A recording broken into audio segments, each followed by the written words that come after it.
Mas, enfim, Bom dia. A gente ficou com o tema códigos maliciosos, spam e outros rios.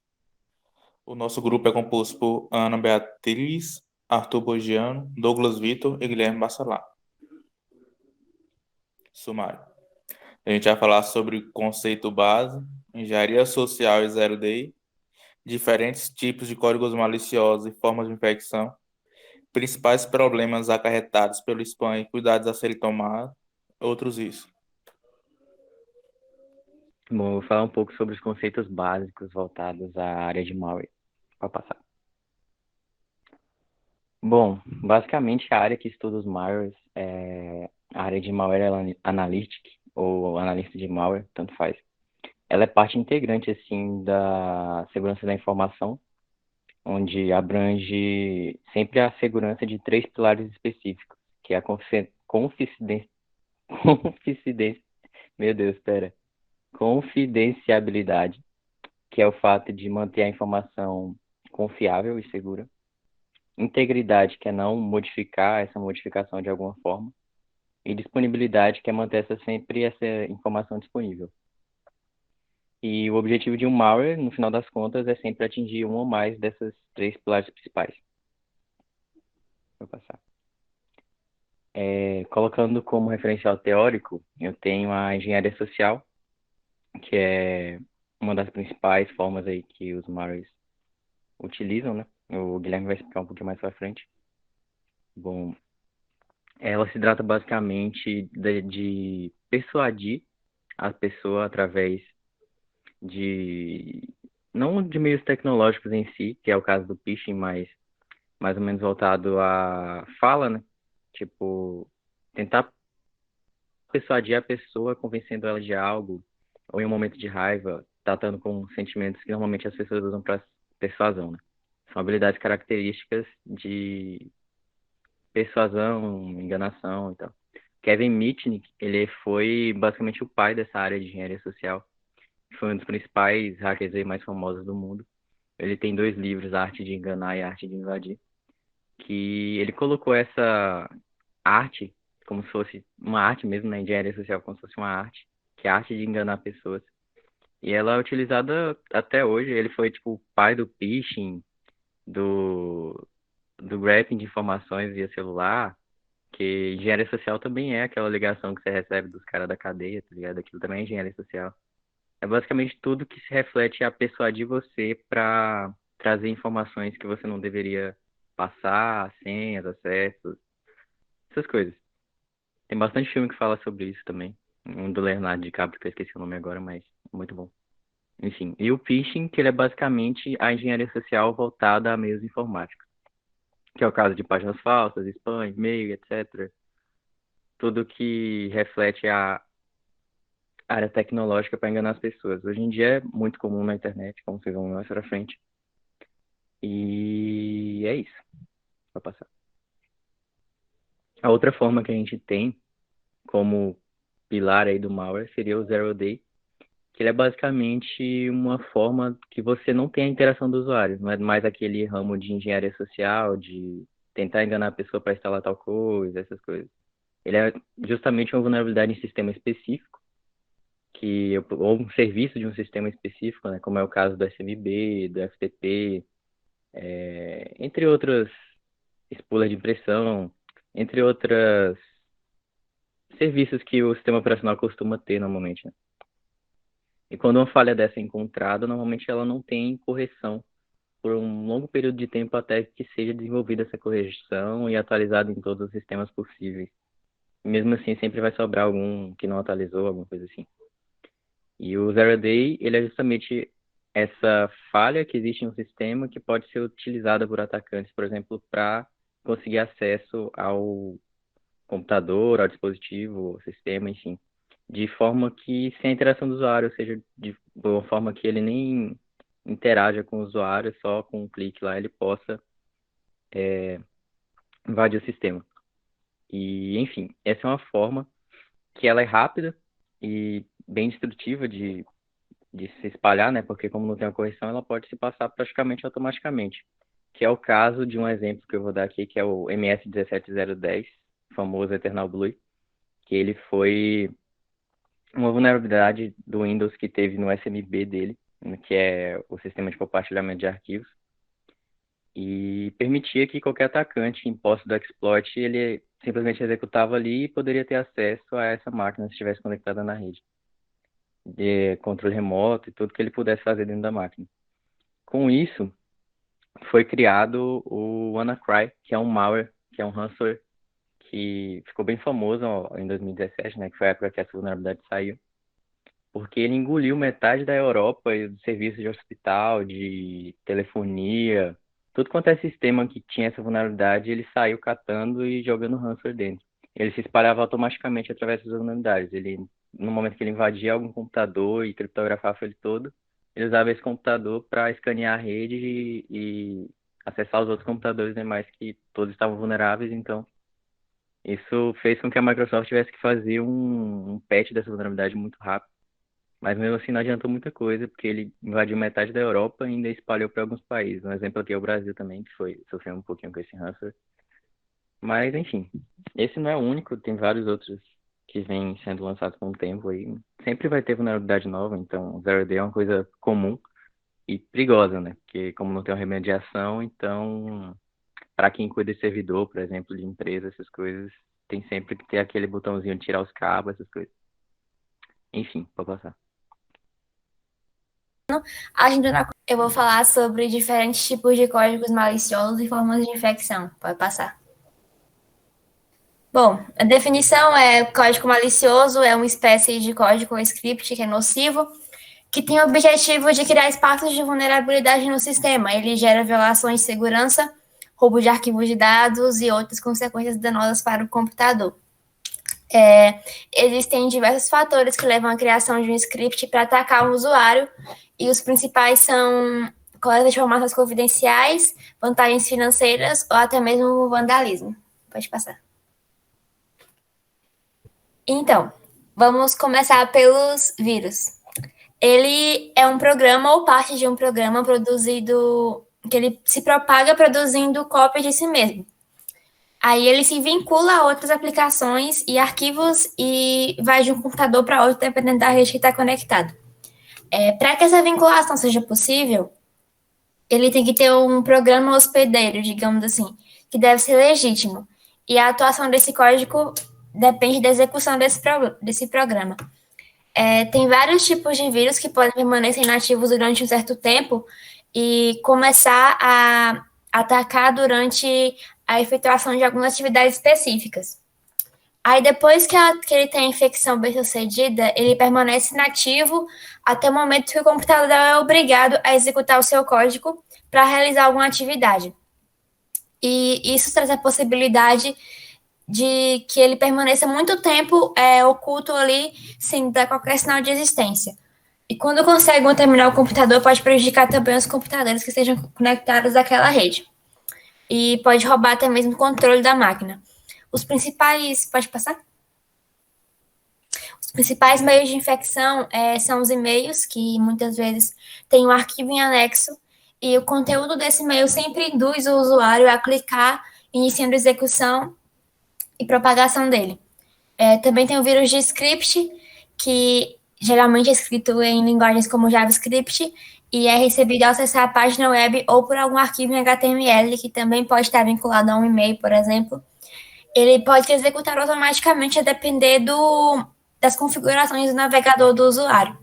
E tem o vírus macro, que ele é um script escrito em linguagem macro, que tem o objetivo de infectar documentos que são manipulados por programas que usem essa linguagem. Por exemplo, as aplicações do pacote Office.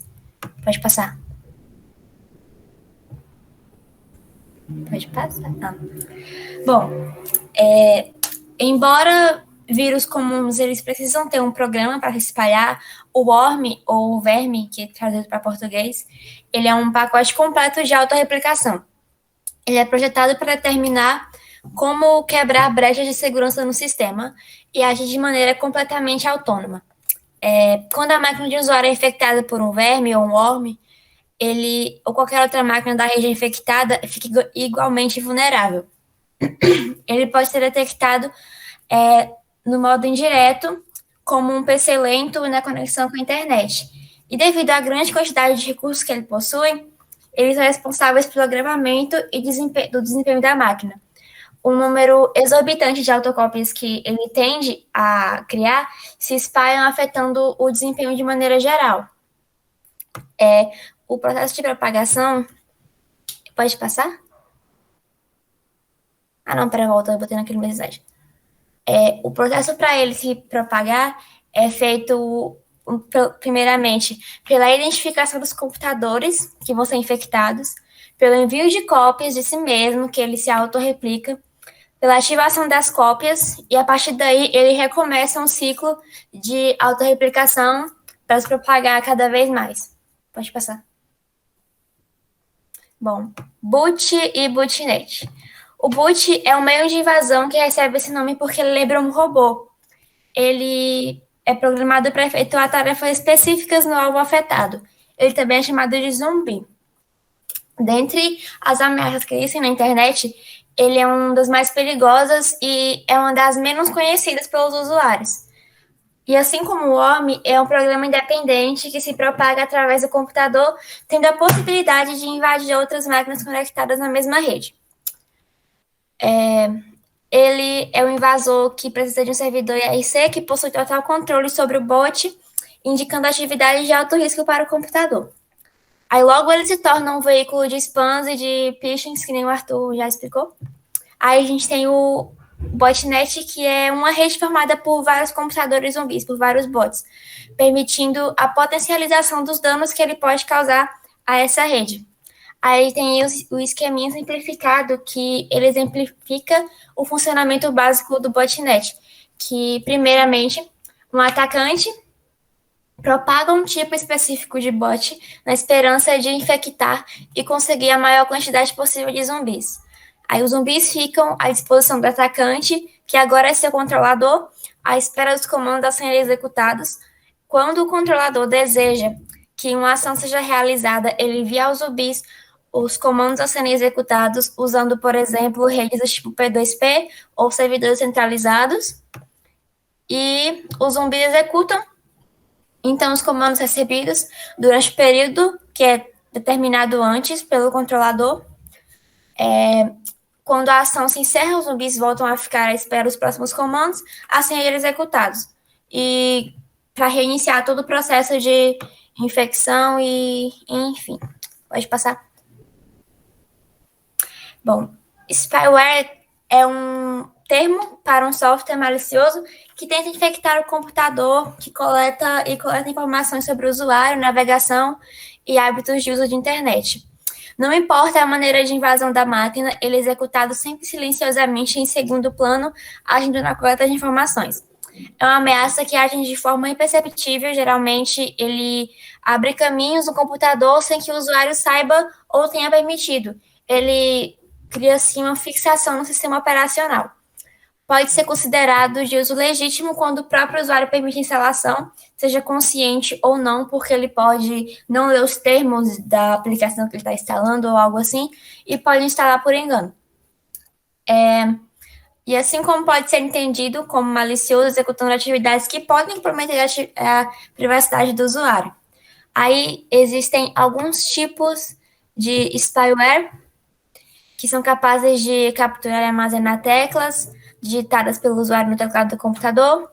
O screen logger, que é similar ao keylogger, ele é capaz de armazenar posições do cursor e a tela apresentada no monitor nos momentos em que o mouse é clicado. Aí, caso o mouse seja clicado em lugar errado, ele pode infectar o computador. Tem o adware, que é projetado especificamente para apresentar propagandas. Então, existe muita propaganda que pode trazer essa ameaça. Pode passar. Bom, backdoor, que é uma denominação do inglês que significa porta dos fundos, é uma técnica bastante utilizada por cybercriminosos para ganhar acesso a um sistema e infectá-lo. Uma vez instalado, ele será usado para garantir acesso futuro ao computador infectado, permitindo o acesso remoto a ele sem que tenha que ocorrer algum método usado para implementar a invasão e infecção, e na maioria dos casos não serão notados. Pode passar. Cavalo de Troia talvez seja um dos mais famosos entre os usuários, que é um nome baseado no cavalo de madeira mandado pelos gregos, eu acho, para os troianos, que ele oculta um malware em um arquivo aparentemente normal. Os exemplos de cavalo de Troia são programas que recebeu ou obtém de sites de internet e que parecem ser apenas cartões virtuais animados, jogos ou protetores de tela. Pode passar? Aí existem alguns exemplos. A gente tem o cavalo de Troia de porta de fundo. Esse tipo cria uma porta de fundo, cria um backdoor no computador de um usuário e concede ao invasor acesso à máquina para encontrá-la, carregar dados roubados e até fazer download de outro malware no computador. Tem o cavalo de Troia downloader, não sei falar. O objetivo principal desse tipo é fazer um download de outros conteúdos no computador infectado como partes adicionais de malware. Aí tem o Trojan Dropper, que ele instala outros códigos maliciosos embutidos no próprio código do Trojan. Tem o cavalo de Troia Infosteller. O objetivo principal desse é roubar dados do computador infectado. Tem o cavalo de Troia de acesso remoto, que foi criado para conceder ao invasor o controle total do computador. E tem o cavalo de Troia de ataque DOS, que executa ataques de navegação de serviço distribuído criados para derrubar redes. Pode passar. Hotkit é um software, na maioria das vezes malicioso, que é criado para camuflar a existência de certos processos normais de detectação e permite acesso exclusivo a um computador e suas informações. Ele funciona como backdoor, que é a porta dos fundos, que, bem ou mal intencionado, pode entrar e sair livremente fazendo o que bem entender, sem que os mecanismos adicionais de antivírus e defesa do computador inibem essa ação. Ele intercepta os dados que são requisitados e faz uma filtragem dessa informação, e um computador pode adquirir esse tipo de software malicioso de diversas maneiras. No entanto, o modo mais comum é por meio de algum cavalo de Troia ou de algum anexo ou link em um e-mail. Os computadores de Windows, geralmente, eles são infectados por tarefas de processos de memória, conseguindo anular os pedidos do programa que está com o software malicioso, enquanto nas máquinas equipadas com o sistema Linux, o hotkit, se ele estiver na máquina com o sistema operacional, ele irá trocar um programa de listagem de arquivos, escondendo o trojan no sistema de arquivos. No entanto, nem sempre... Pode continuar, né? Depois eu falo do... No entanto, nem sempre os hotkits são instalados com finalidades negativas. Eles podem ser instalados juntamente com aplicativos legítimos, a fim de assumirem funções que melhorem o serviço prestado pelo programa. Pode falar, Arthur, já acabei. Tá bom. Uma curiosidade boa dos rootkits é que normalmente eles são feitos em linguagem mais próxima do computador possível, que é justamente para que os antivírus não detectem, né? Eles não pesquisam no nível de assembly da vida, sabe? E são nessas linguagens que os rootkits são feitos justamente para interagir diretamente com o kernel da aplicação e se passar por um driver ou alguma coisa assim. Então eles são meio que, se for bem feito, indetectáveis, né? Então é massa. Pronto, pode passar.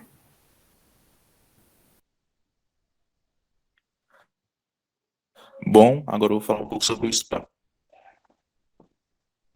Tá, o que é o spam? O spam vai ser uma mensagem eletrônica que tem significa enviar, postar publicidade em massa.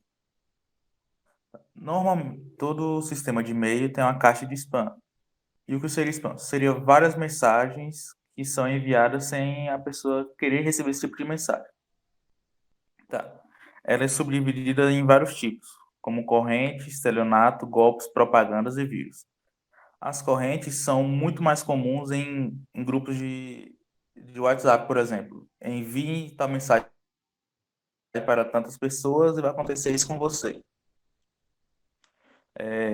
Já o estelionato Os golpes vão ser, por exemplo, propagandas enganosas, que vai ser para você vender determinado tipo de curso ou então um produto que não cumpre sua devida função. Um exemplo são em sites adultos em que prometem aumentar órgãos genitais. Tá, as propagandas, que são a forma mais comum de spam, que quando você entra praticamente em qualquer site, vai aparecer uma mensagem na tela dizendo, fazendo a propaganda, por exemplo, das lojas americanas, da Amazon, de diversos produtos. E os vírus, que são quando o spam, ele fica dentro, o vírus fica dentro do spam, aí você acaba adquirindo vírus no seu, você tem a máquina infectada devido ao spam. E o estelionato vai ser quando, por exemplo, em determinada, vai abrir um spam, você vai clicar, que não se deve fazer, e ao clicar nisso você pode estar, vai ser redirecionado para uma página que você pode achar que é verdadeira e confiável, você vai colocar seus dados e vai perder seus dados. Perder não, vai ter tido seus dados roubados. Tá. Os principais problemas e cuidados. Os principais problemas do spam é a máquina infectada, que é através de quando o spam é contaminado com o vírus, o backdoor, porque muitas pessoas utilizam spam para poder instalar o backdoor em computadores, o roubo de dados bancários e pessoais, como, por exemplo, uma pessoa abre um spam, faz um spam, a pessoa clica, aí ela faz uma página clone da internet de um determinado banco ou então de uma loja, você coloca seus dados pensando que é a página verdadeira e acaba tendo seus dados todos roubados. Tá. Os cuidados. Você tem que ter muito cuidado ao se cadastrar em sites. Você tem que olhar se o link dele é confiável. Você tem que, muito importante, se manter seu endereço de e-mail oculto, porque isso vai reduzir drasticamente a quantidade de spams que você vai receber. Não entre em sites promovidos por spam, porque ele pode ser uma simples propaganda, ou então ele pode te levar a ter sua máquina infectada, ter um backdoor na sua máquina, te levar para páginas clones falsos, como já havia falado, não responde spam e mantém um antivírus ativo. Boa noite. Agora eu vou falar sobre os outros riscos, né, que acabam sendo ocasionados e acabam ocasionando também as invasões que a Ana havia falado. Pode passar. Bom, no caso, o que ocasionou, digamos assim, esses outros riscos, né? Bom, como tudo na vida, como tudo na história, com o passar do tempo, tudo foi evoluindo, né? Até mesmo regredindo. Porém, a internet foi algo que evoluiu bastante, principalmente nos últimos tempos, né? Por causa da demanda, né? Cara, hoje em dia todo mundo usa internet. Então, para todo mundo usar a internet, cada um precisa de um serviço, precisa de algo. E, e no caso, né, a internet em si foi melhorando para ficar ainda mais bonita e eficiente para o usuário. E também suportar também a imensa quantidade de serviços que foram criados, tanto pelos usuários quanto pelos próprios sistemas, né? Digamos assim. Bom, isso aí vai de navegador, página web, no caso, né, em si, até programa mesmo, ou até mesmo SO, sistemas operacionais. Também com todo esse aumento, né, teve uma grande quantidade de pessoas que usavam a mesma rede, uma rede local, digamos assim. E esse grande número de computadores estavam todos interconectados, assim, facilitando a comunicação e uma troca de recursos, né? Que pode ser através de algum programa específico ou até mesmo pelo próprio sistema operacional, como, por exemplo, o Windows 7, que tem o grande conhecido, e talvez que muita gente sinta falta, que é o grupo doméstico, né? Que era possível trocar dados, aqui, impressora, até tudo. Porém, é que quando esses dados, né, esses recursos aí, essas funcionalidades que foram implementadas nos últimos tempos, caíram na mão de outras pessoas, por exemplo, acabaram caindo na mão de pessoas que queriam prejudicar a outra, ou ganhar em cima da outra, né, de modo ilícito. Então, eles acabaram modificando esses recursos ou fazendo uso de outros programas para invadir o PC das outras pessoas e também aplicar golpes, né, a partir desses recursos, né, pegando informações ou até mesmo utilizando códigos maliciosos, como já foi falado aqui, alguns exemplos de códigos maliciosos e alguns exemplos de invasão.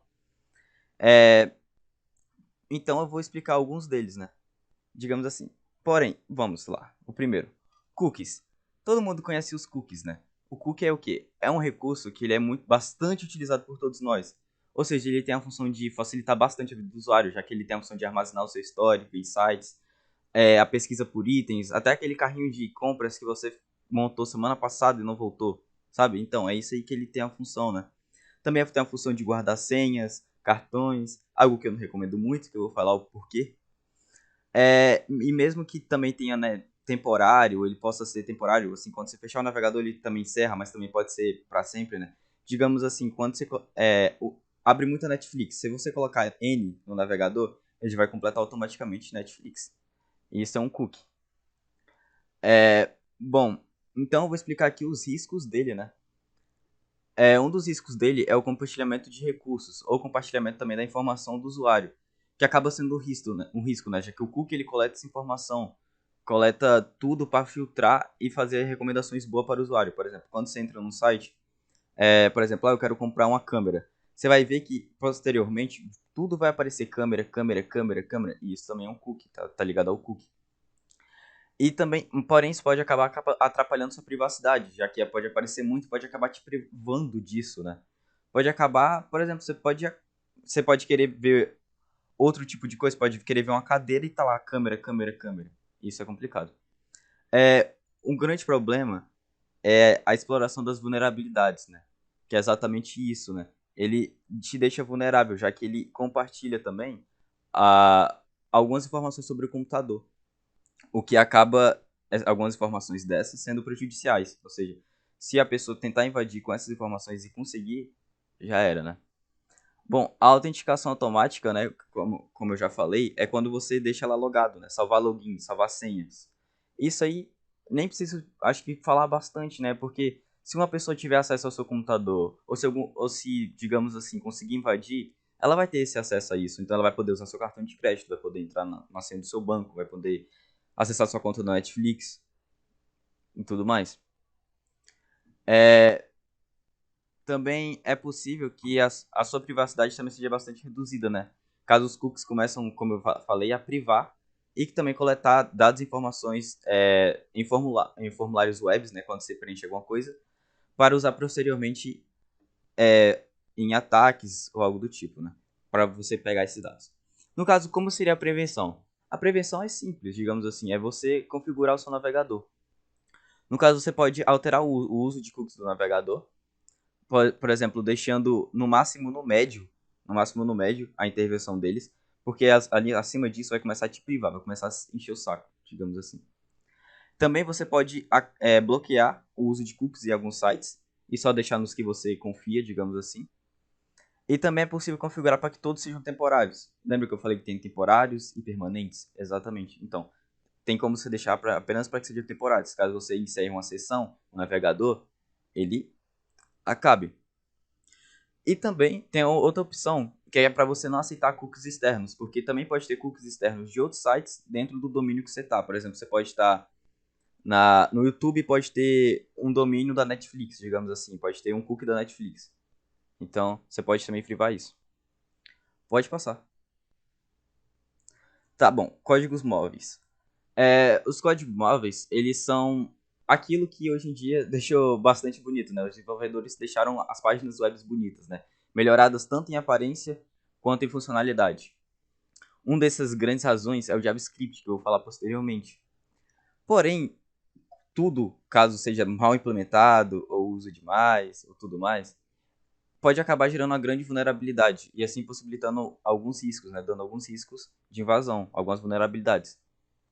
Por exemplo, ali, programas e applets Java. Grande parte dos navegadores, eles contêm uns módulos para que sejam processados os programas e os applets em Java. E que mesmo que eles tenham um mecanismo de segurança implementados em si mesmo, quando você já coloca, caso seja implementado da forma errada, eles deixam uma brecha. E essa brecha, inclusive, pode ser acessada por outro programa Java. Algo que é bastante implementado em conjunto ao HTML e CSS é o JavaScript, né? Que ele tem a função de dar, literalmente, a função para as páginas web. Por exemplo, você clicar num botão e ele ir, digamos assim. E mesmo ele sendo extremamente útil, ele pode acabar sendo trocado e redirecionado para que o usuário ele vá para outra página, que seja fake, seja, por exemplo, uma cópia assim, seja apenas algumas mudanças no endereço HTML, que a pessoa pense, já tá aqui, vou fazer o meu carrinho, não sei o que lá, tá uma promoção boa. E aí ela acaba mandando, né, tanto os documentos, o endereço e até mesmo o cartão, tudo mais para essa pessoa, para o invasor, né? Agora o ActiveX, que já foi inclusive trocado pelo Net Framework, né? .NET Framework, que, como o nome já diz, né? Ele na verdade é um framework que ele necessita, todas as aplicações web, elas necessitam do caso do uso de recursos externos, como frameworks. Inclusive, então esse ActiveX, ele é um framework que inclusive tinha literalmente a função de dar função. E quando ele é aceito e executado, ele pode fazer diversas coisas, como instalar programas maliciosos, quando executado mal errado, né? Tipo, forma errada. E até mesmo enviar informações privadas. No caso, para sites, porém, quem vai estar com o domínio desses sites vai ser os invasores.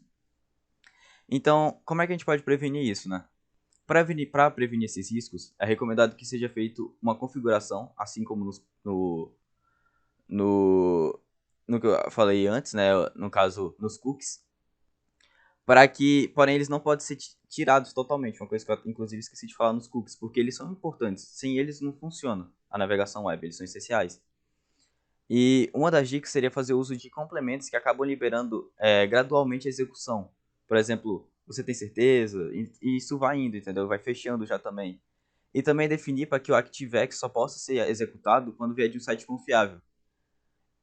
Outra coisa também bastante importante é a pessoa, né, o usuário, ler e prestar atenção quando for instalar qualquer arquivo ou quando for dar permissão de qualquer arquivo.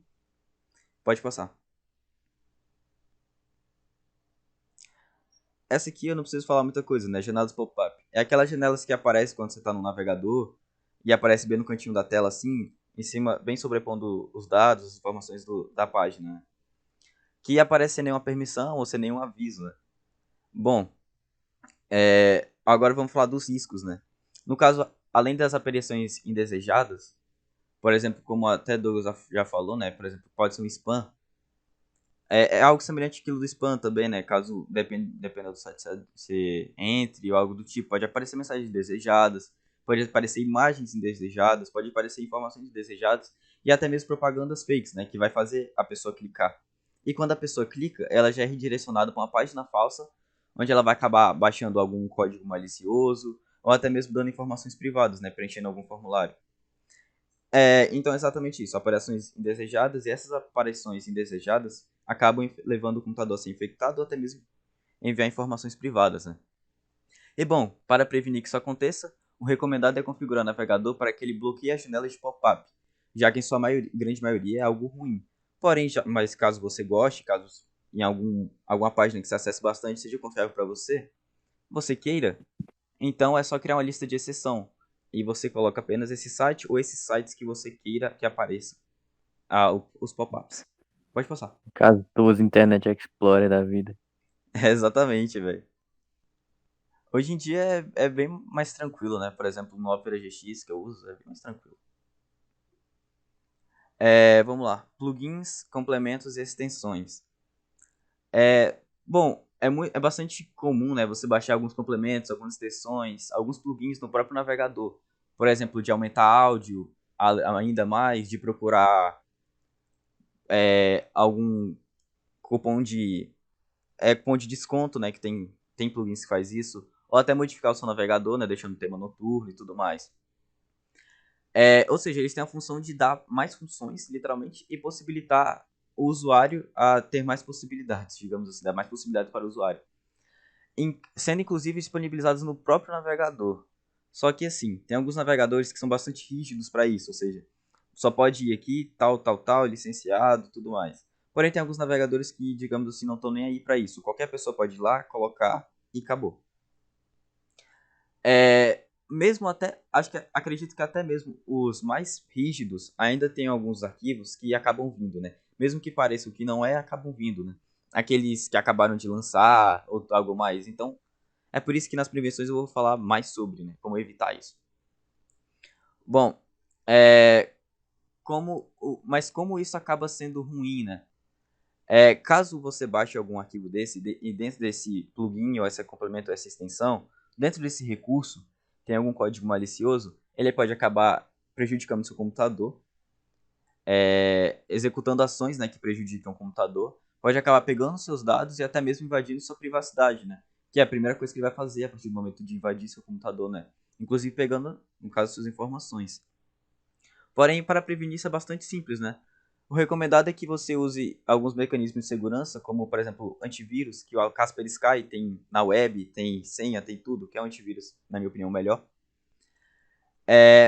E também é recomendado sempre deixar esses recursos sempre atualizados e baixar de fontes confiáveis, ou seja, você tem que ver lá a avaliação.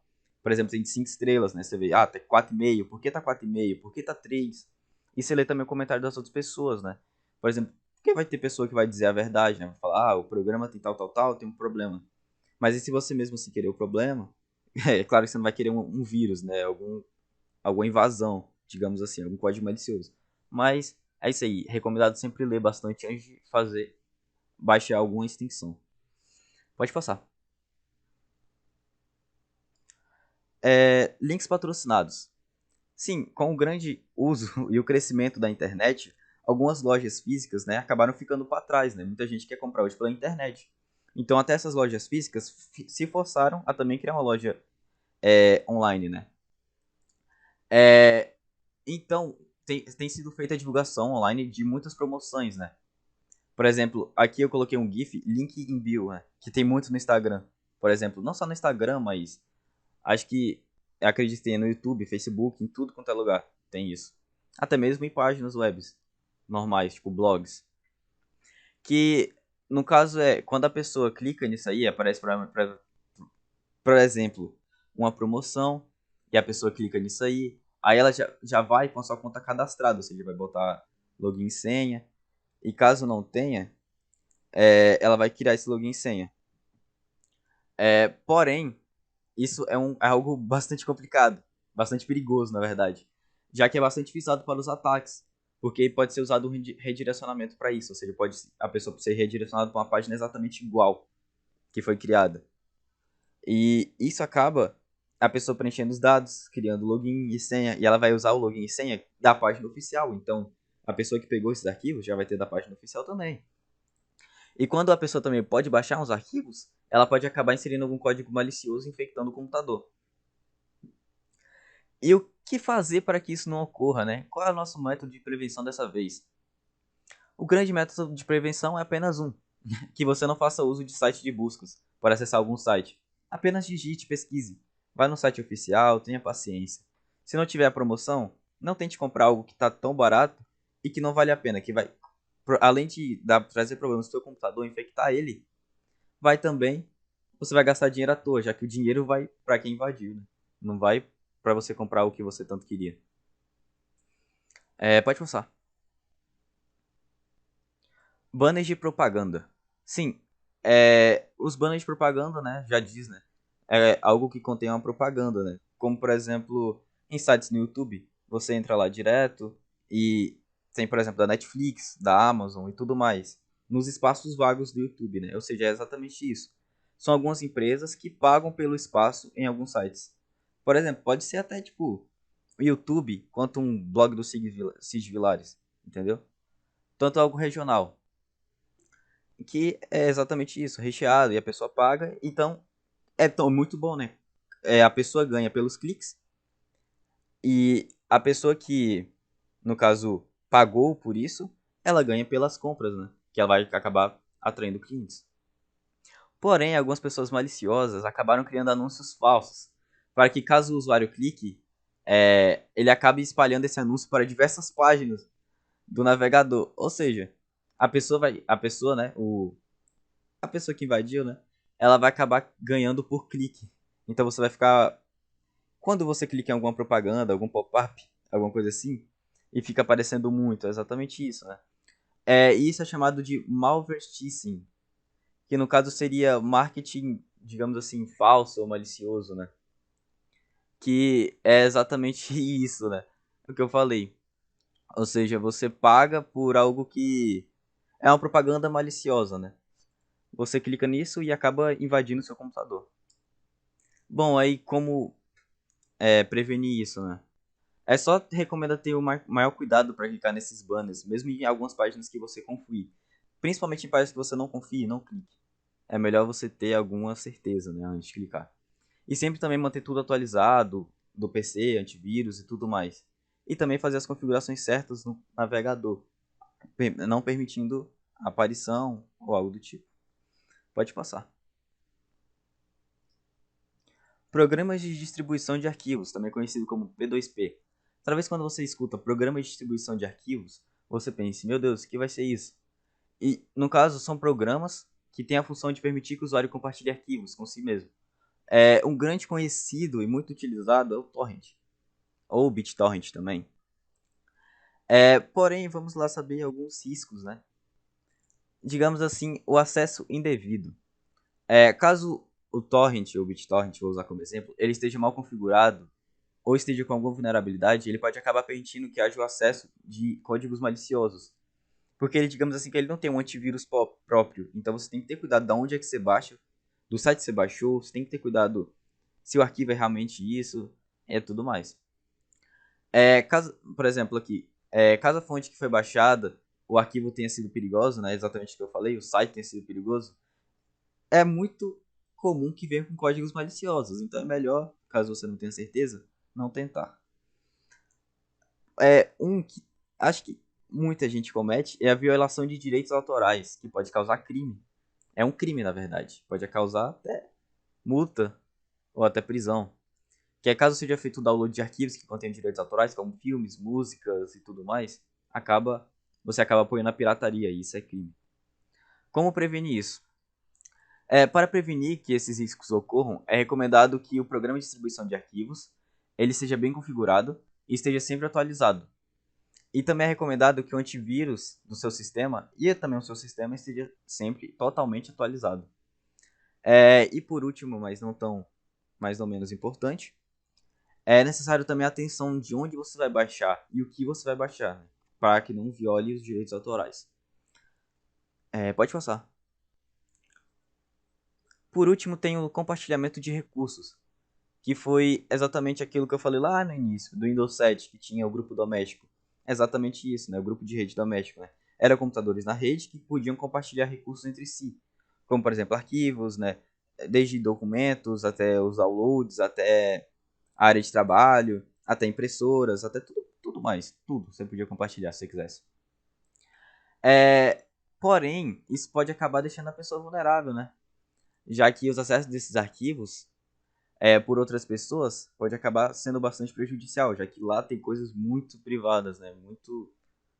Uma privacidade que, né, seria complicado, né? Se caso a pessoa invadisse. No caso também tem um problema de configuração, né? Se uma pessoa colocar uma senha lá, 1, 2, 3, 4, 5, vai ser fácil para uma pessoa invadir. Então é recomendado fazer uso de senha com caracteres especiais, mesmo que seja difícil, você anote. Porque aí vai evitar que isso aconteça. Bom, no caso para prevenir, né? Eu já falei uma das prevenções, né? Que é fazer uma configuração certa, né? Colocar uma senha certa, uma senha forte. E também tem a questão dos acessos, né? As permissões que cada usuário pode ter. Ou seja, você também não pode dar total permissão para o usuário, né? Assim, a não ser que você tenha certeza. Também é recomendado que faça uma limitação de tempo para esse compartilhamento. Por exemplo, só vou compartilhar por 5 minutos só para passar tal arquivo. Ou por 10 minutos. Para evitar que tenha isso. Não deixar, aberto o tempo inteiro. Também é bom fazer uso de programas que façam a proteção do computador. No caso, antivírus, que eu recomendo o Kaspersky. Ou até mesmo o do próprio Windows, né? Que é muito bom também. E sempre, como eu sempre falei, deixe tudo atualizado. Porque senão pode ter alguma falha que não pode ter sido corrigida. É isso aí. Esses foram os outros riscos que pode acabar ocasionando a invasão do computador.